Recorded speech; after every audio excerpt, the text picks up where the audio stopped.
Okay, hello everyone. Good evening. This is our second episode, Coaching for Education.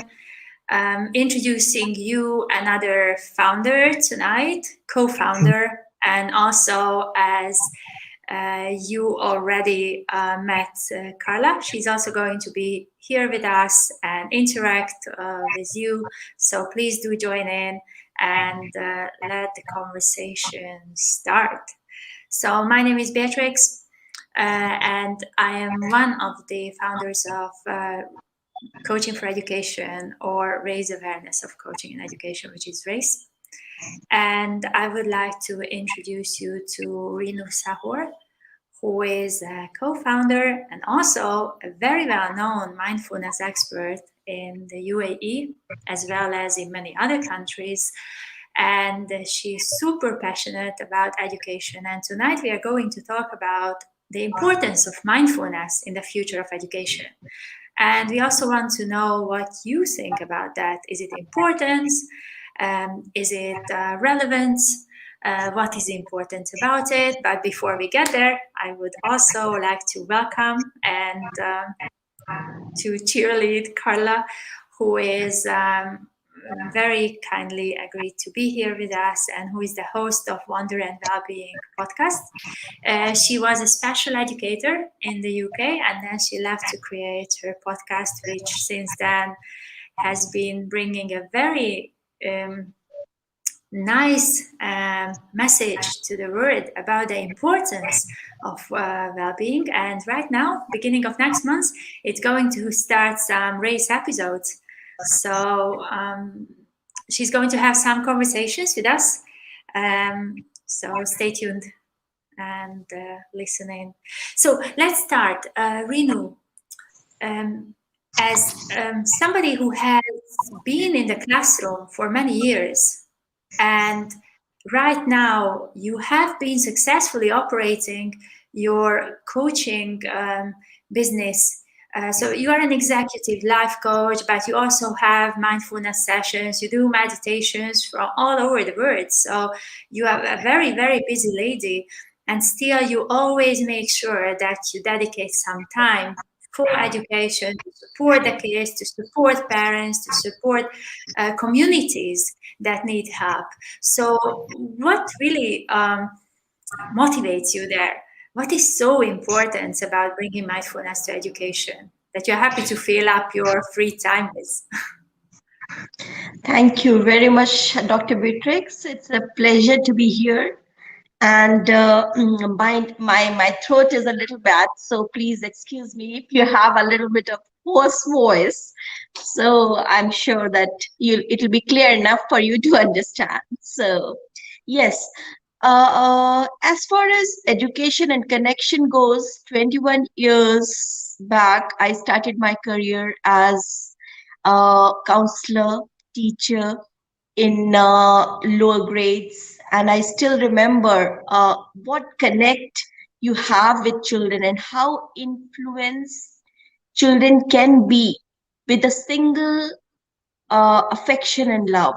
So it has just made such an impact on me from the very beginning that if you want to change, if you want to bring change in anything in society, in country, in community, you have to work with children, because that is the only thing which can bring in change which you want to see for a better world. So that is my connect. On and off, I've been connected continuously with education, with different uh, entities like counselor or supervisor, as environmental help, and so many things. And then in between, my life turned into 360-degree, and I joined being a psychology and a positive psychology person. I had that full backing behind me, and I joined NLP and all those things. So mind, body, and the energies. So mindfulness was where it all came together, and I started working towards it with children, mindfulness with children in the classroom. And when you go and work with the children, you realize the teachers, the most important entities, they've been neglected. If they don't follow mindfulness, children just can't. So that was the reason I started working with the teachers, and then came parents, because parents don't understand. They want to know more, why you are doing that, why you are. So all these three came together, and my coaching. And as far as race goes, now we come to raising awareness of coaching in education. I thought that is something, a dream which has been going on in my mind, a vision. And when I came in contact with you and other passionate educationists, I just thought this is the right time when we can come together, create a platform for all three key stakeholders in education, and give them support, help, whatever we can. So that's Yeah. what race is for me. Thank you. Thanks, Reenu.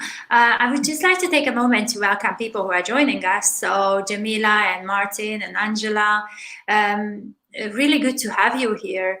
And because I know you a little bit, Reenu and Carla, would you mind if I tap into the knowledge of of these great people? What is the one mindfulness tip that you would like to give to everyone? So.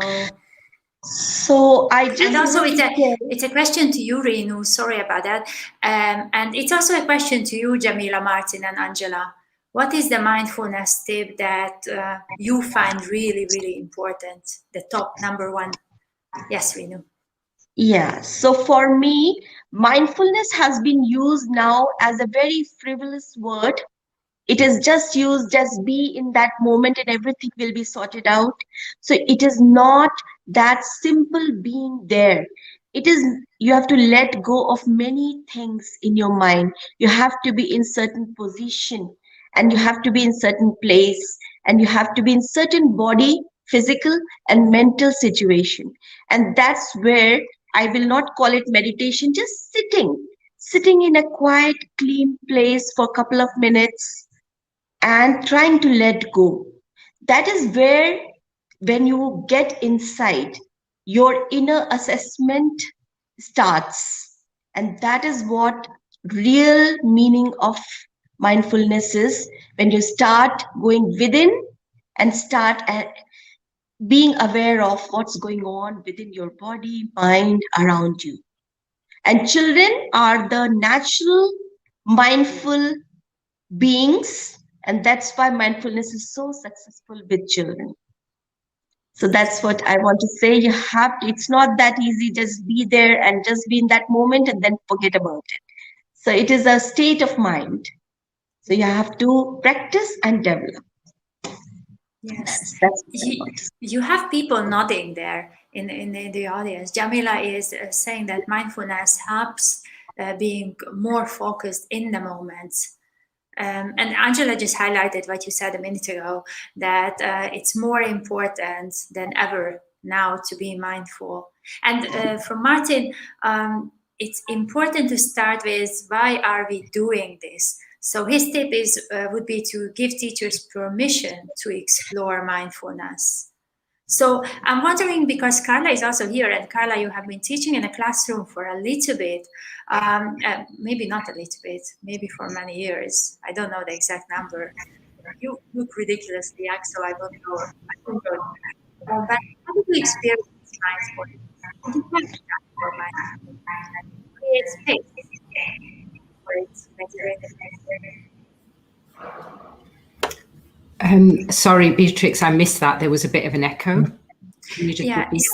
yes. So I was saying, because you were in the classroom for some time as a practicing teacher, did you have that time, and did you have that intention to create space in your daily life in the school to have mindfulness, to have mindful moments? Yes, I did. I work with students who have special educational needs, and I did it for between 15 to 20 years. I lost count somewhere after 15. And I see a comment there from Jamila. She said it can help teachers be present with their students, and that's absolutely what it was about for me. It was really difficult to reach students with special educational needs without being mindful. because by default, you have to be there with them in that moment. You can't worry about the future, and you can't be obsessed with the past, even if the past was just a few minutes ago. And I think that's one of the most important things that I realized in education. And then I found out later that it had a name called mindfulness, but actually it's just worrying about the now. But of course, as human beings, we have to worry at times about what's going to happen in the future, or we think we do, and we become obsessed with that. And we can also dwell on the past. But I think those are the main things that I remember about mindfulness in the classroom, was just being in that particular moment and trying to make that moment as enjoyable and as peaceful as it could be. And I think by nature, human beings, we are at peace in the present moment. But when we start obsessing and worrying about the future and the outcome of what we're doing at this particular moment in time, that's when we ruin the moment.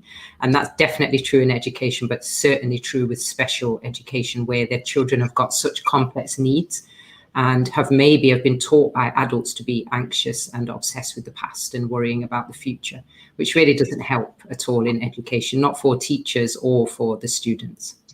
Yeah. Thank you, Carla. And may I also ask you to jump in back to this conversation anytime, that you want to highlight something in the chat box, or something that you want to build on that is coming from the chat box. Would it be okay with you? Sure. We've got a comment actually now from Angela that says, I think teachers should embrace the mindfulness practice in their daily life to be able to introduce it to their students. And I know Reenu said this, you just can't. It's not something you can teach to children if you're not doing it yourself. And actually, if you do it, it just happens automatically. That's what I found when I was doing it myself. It happened with the students because we all got lost in the moment. Mm-hmm. So true. And Reenu, because we are also here and probably, not so many kids are listening to us, but maybe more adults are listening or going to listen to this conversation. And what Carla said about being obsessed with the past and worry about the future is just so true for many of us, especially now, with job security, with so much stay at home and the homeschooling. There is just so many challenges we have. So what are some of the things, that can help us in our everyday life to cope with all of it? So there is every person, we are all unique human beings. So what works for one may not work for other. You have to find your own things which work at adverse times or in the peaceful times. But the thing which works definitely is taking out time every day for 3 to 5 minutes in the morning and in the evening, not doing anything, because meditation has really again became a cliched word which people say, no, I can't sit, and you have to close your eyes and you have to concentrate on something. My mind doesn't stops. It's a monkey mind and it'll keep on rotating. So what I say is, it is not necessary that you have to close your eyes. It is not necessary that you have to be in, sometimes as an adult, in an ideal position. So you can be sitting in your car just 3 to 5 minutes. Just try to take a deep breath and try to bring your senses to your body, your awareness to your body, where you can feel it, to your feet, to your hands, to your eyes, maybe what happened during the day and how you are feeling at this moment. Due to anything, maybe you are hassled, maybe you want to reach home, at least being aware what is happening at this moment within me. Am I breathing normally? Am I feeling hassled? Do I want to drive very quickly? Or I am very hassled because somebody is not well. So as soon as you realize, naturally you start taking a deep breath and it starts sinking in, and that, what we call it, that our body starts getting adjusted to that aggression of mind, that okay, this is what is happening in your mind at this moment, this may happen, so is it worth it? Within 3 to 5 minutes, if you just bring your awareness to your body, in your body parts, without closing your eyes, and take couple of deep breaths, it can bring in that awareness of that moment. And then you can take from there on what you want to do, what is more important, and is it worth it? Is it worth to take so much of stress about this small thing? And as soon as you start thinking that, the solutions start coming in. Similarly, when you're coming back, and if you just be in that moment before, like before leaving your car, you're just sitting in a car and going to your home, just stop the car, take a deep breath and say, whatever happened during the day, it is past. I can't do much about it. And if I can, at least at this moment, I can't. And I'm going back, I have to regain, I have to get that energy to come back. So when you do that, then you regain that awareness, that uh, sense of body understand. There is a mind for body also. Each part of your organ has got its own way of synchronizing with each other. And that's what happens when you bring your mind into that moment. Take a couple of deep breaths, and without doing meditation, don't get into that word meditation, which is not to be taken. That's what I say to everybody wherever I go. Don't call it meditation. It is self-awareness. Just do it. So that's what I will advise, that if you start doing it, you'll see the benefits within a couple of days, and then you will just get accustomed to it. Yeah.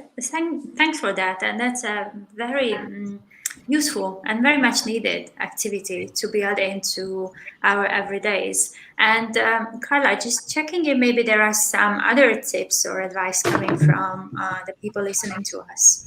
Yeah, Martin says at the start of a lesson, instead of calling for silence, which is a teacher routine, I take a moment of silence for myself, exactly as Reenu is describing. That's a really nice comment there.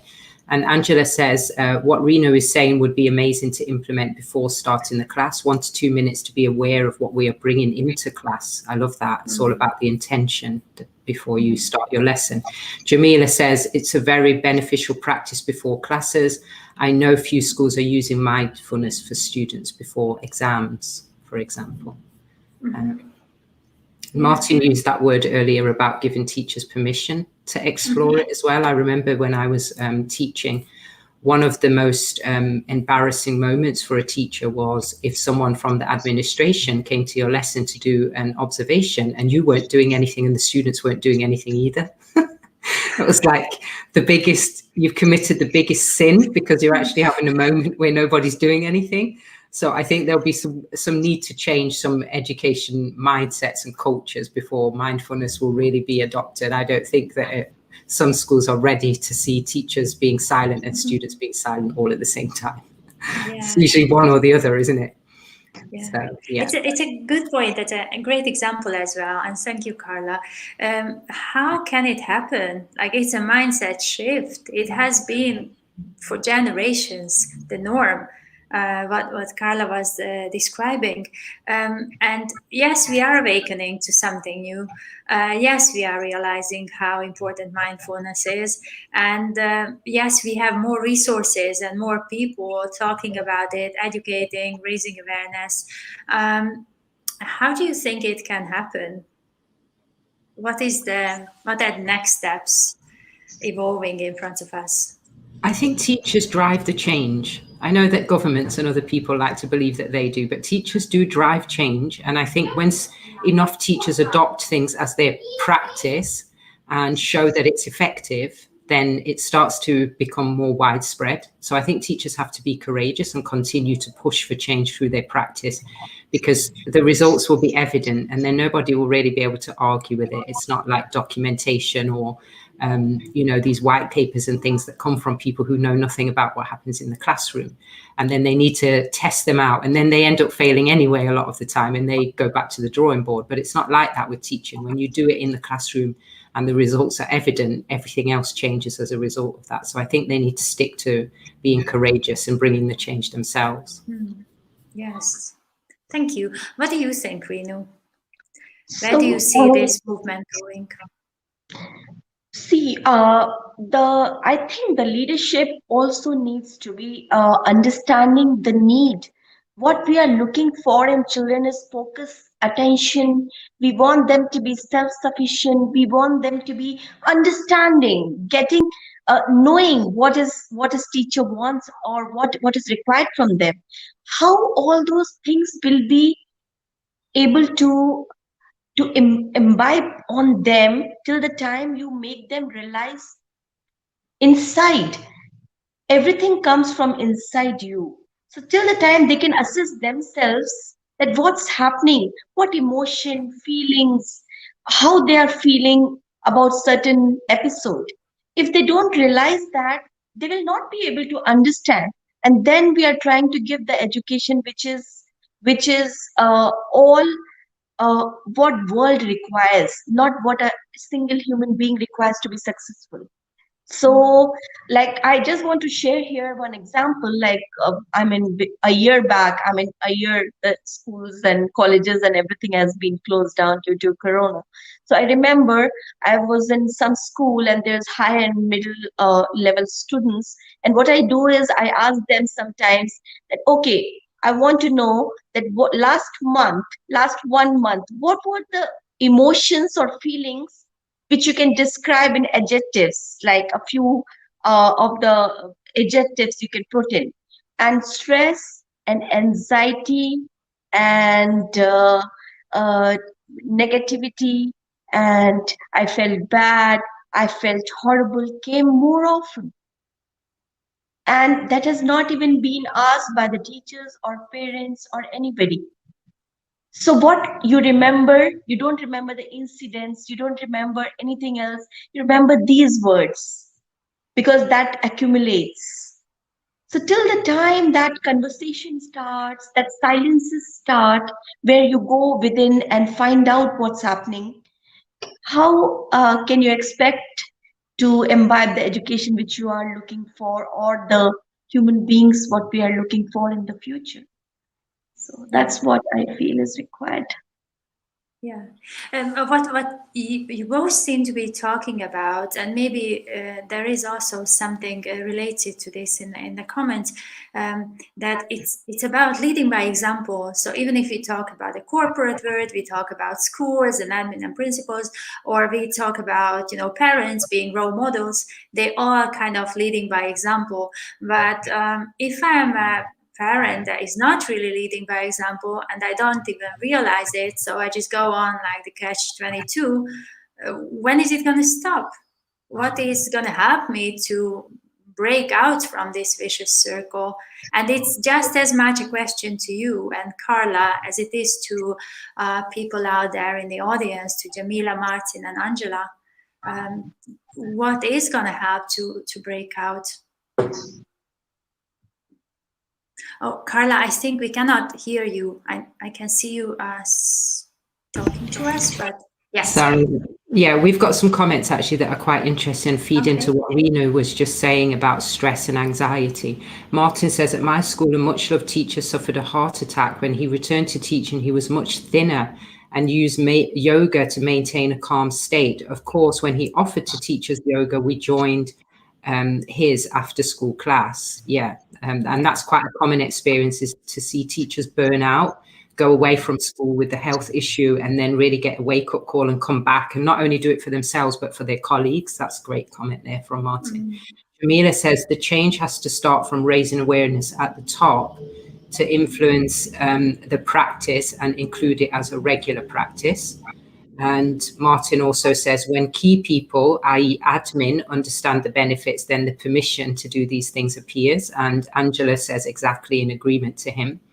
Angela says, so it comes from the school leaders and has to be included in their ethos. So yeah, those are quite interesting comments there, in agreement with Reenu. Thank you so much. Thank you. So as Beatrix, you were saying very quickly, I will just say that that's why the race is all about what we are talking and what you asked me, that parents don't realize, teachers They are so hassled and in that rut of doing things and finishing work. They don't get enough time. And all this affects on students. So if we are trying to bring in any change in the main future global citizens, we need to start from home. That is the parents. Then it comes to teacher, comes to students. And it's not anybody one, two, three. They have to all come together. And that's what race is about. Raising awareness of coaching, communications, heart-to-heart conversations. That is what is required. And that's what is the best thing about race. And that's why I'm here. And that's what I want to do. Yeah, that's really interesting. When I was listening to you, Reenu, I just got reminded again how important it is that we look at the collaboration, because now many of the parents are teachers, many of the teachers are still teachers and parents, but it's more intense than before. So now there is much more of a need for a collaboration. And what we are trying to do here in R.A.C.E is to have conversations like this, where we are inviting people, giving resources, and organizing events, like the heart-to-heart conversation, U-turn every month, so people can have this awakening moment, an aha moment that helps them to question, is it really the right thing? Let me just think about it. The self-awareness that you highlighted as a key word, not the meditation, but just becoming aware of emotions, becoming aware of who we are and how we are present. So it was a very, very enjoyable conversation. Thank you, Carla. Thank you, Reenu. And as we are getting closer to the end, I would be very much interested in what is that word of wisdom? What is that inspiration that you have for yourself that keeps you going, keeps reminding you to be mindful, keeps helping you to be more present in the moment? What is helping you? And this just matches question to you as everyone else listening to us. So, if I may go first, like for me, it's always been giving back to the society. It's always been. I don't know. I was raised like that. I studied in such schools. I came in contact and I worked.